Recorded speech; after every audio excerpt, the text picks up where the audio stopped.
Informasi lain, 4 tahanan yang kabur dari rutan Polres Bangka, Kepulauan Bangka Belitung kembali ditangkap oleh petugas.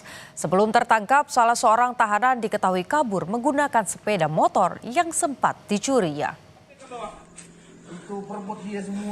4 tahanan ini ditangkap di 2 lokasi berbeda dalam pelariannya. Salah satu tahanan bahkan mencuri sepeda motor warga yang digunakan untuk kabur. Penangkapan 4 tahanan ini menambah jumlah tahanan yang kembali ditangkap setelah sebelumnya 2 tahanan juga berhasil ditangkap. Hingga kini polisi masih memburu 2 tahanan yang kabur.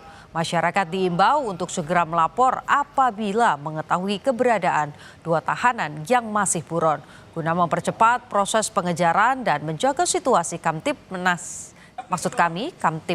tetap kondusif.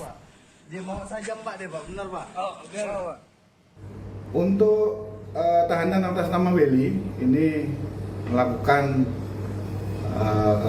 tindak pidana baru, yaitu dengan melakukan curanmor di daerah Bangka Tengah, ya, tepatnya di Sungai Liat.